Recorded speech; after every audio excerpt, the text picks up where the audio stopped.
আমরা যদি কোনো একটা বিষয়ের উপর 100% ফোকাস করি তাহলে সেই বিষয়তে আমরা অবশ্যই পারদর্শী হয়ে উঠি। তাই তোমরাও যদি পরীক্ষায় টপার হতে চাও তাহলে পড়াশোনায় 100% ফোকাস করতে হবে। জেগে ওঠো চ্যানেলে তোমাদের সবাইকে স্বাগত। পরীক্ষায় টপার হওয়ার জন্য তোমাদের 3টে পদ্ধতি ফলো করতে হবে। নাম্বার 1, আমরা আমাদের ভবিষ্যৎ নিজেরাই তৈরি করি। কিভাবে? আমাদের সিদ্ধান্ত নেওয়ার মাধ্যমে।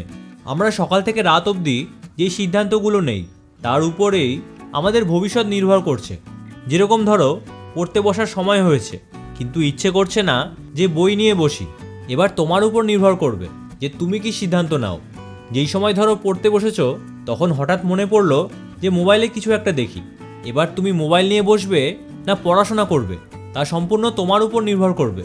অর্থাৎ সারাদিনে যেই ছোট ছোট সিদ্ধান্তগুলো নিচ্ছ তোমার ভবিষ্যৎ সেইভাবেই তৈরি হচ্ছে।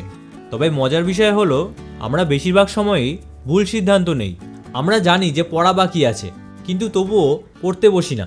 মোবাইল দেখলে যে সময় নষ্ট হবে তাও আমরা বুঝি, কিন্তু তারপরেও মোবাইল নিয়ে বসে থাকি। আমরা সব কিছু বুঝেও নিজেকে আটকাতে পারি না, ফলে আমাদের লাইফেও কিছুই অর্জন করতে পারি না। এর সমাধান হলো তোমরা প্রথম 5 সেকেন্ড নিজেকে কন্ট্রোল করো।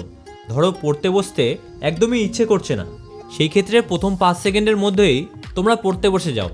কারণ সেই সময়টা যদি পার করে ফেলো তাহলে এর পরে আর পড়াশোনা করতে ইচ্ছে হবে না। ঠিক তেমনই যখন মোবাইল দেখার ইচ্ছে হবে তখন প্রথম 5 সেকেন্ড যদি নিজেকে আটকাতে পারো তাহলে মোবাইলের প্রতি যে আগ্রহ তৈরি হয়েছিল তা একেবারেই দূর হয়ে যাবে। সেক্ষেত্রে সঠিক সিদ্ধান্ত নিতে অনেক সুবিধা হবে। তোমরা যদি এই সিদ্ধান্তগুলো ভেবেচিন্তে নাও তাহলে আগে থেকেই জানবে যে তোমাদের লাইফ কেমন হতে চলেছে। কিন্তু প্ল্যানিং ছাড়া চললে তোমার লাইফও দেখবে সেই রকমই তৈরি হবে।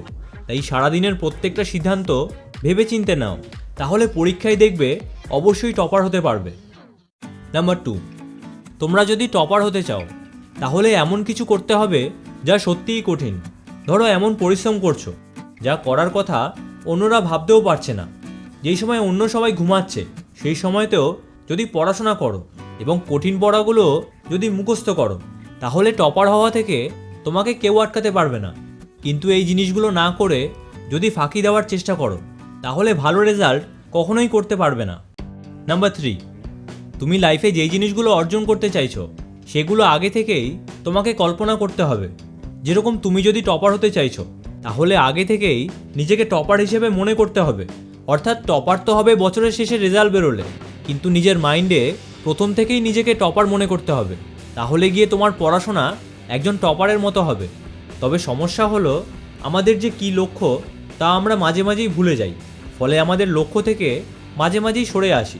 এর সমাধান হলো তোমার যা লক্ষ্য তা একটা জায়গায় নোট করে সবসময় নিজের সামনে রেখে দাও। তাহলে সবসময় নিজের লক্ষ্যের কথা মনে থাকবে, ফলে সেই অনুযায়ী পরিশ্রম করে নিজের স্বপ্নকে পূরণ করতে পারবে। আশা করছি এই পদ্ধতিগুলো তোমাদের অনেক সাহায্য করবে। তবে তোমাদের যদি অনেকটাই সিলেবাস বাকি রয়েছে এবং কম সময়ের মধ্যে যদি পুরো সিলেবাস কমপ্লিট করতে চাইছো তাহলে ডান দিকের ভিডিওটা দেখো। আর যদি হাতের লেখা সুন্দর করতে চাও তাহলে বাঁ দিকের ভিডিওটা দেখো।